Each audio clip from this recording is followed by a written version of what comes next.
I remember growing up out in Arizona, my dad was a classical traveling salesman, selling anything you could put an ad on, everything from matchbooks and pens to calendars and whatnot. And we would go up to the trading posts on Navajo land, and I was only 10, 12 at the time. I, of course, was terribly bored. But I did notice that he would point things out to me. So now, did you notice when I talked to that nice gentleman in the big black hat that I introduced myself as Woody Day, and I told him who my parents were and who my grandparents were, and then he introduced his great-grandparents and his clan. Okay, your point. And well, this is a very interesting world, and people come in all shapes and sizes, and you can't expect everyone else to think and look and experience the world in the same way that you do. And so you need to pay attention to these things. And that stuck with me for quite a few years and surfaced again when I was first training in shamanism, and I found that some things just weren't working for me.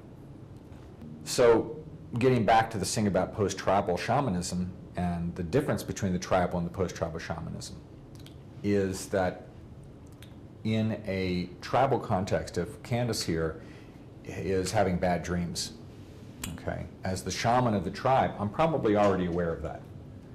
I pick it up, I'm getting messages from our ancestors that Candace has done something wonky and needs to be sorted out. And so it's perfectly appropriate as that tribal shaman to go fix that. I don't need to ask her permission. We're part of the same tribe, right? And she immediately realizes something is up. Things start getting sorted out. I might mention to her in passing that, we're supposed to make ancestor offerings on the first Wednesday of every month, or whatever it is that she needs to do, and she does it, and everything's okay. And then she might drop a chicken off at my house, and it's all good. Well, because when we introduce ourselves in our culture, we introduce the individual, all right? We have this thing called personal sovereignty that is a necessary element in our culture.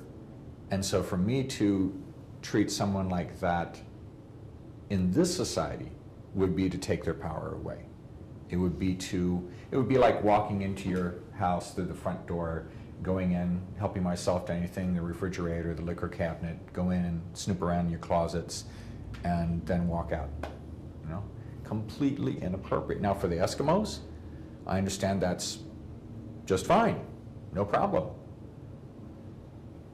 For people out in Westwood and Anderson Township, not so much.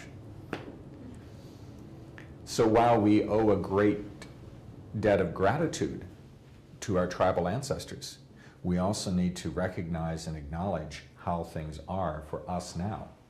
And if we didn't grow up with that tribal culture, we're not going to have that immediate awareness of the three worlds, that immediate understanding and grasp of our shamanic body, the capacity to journey. We tend to think of it all as just imagination.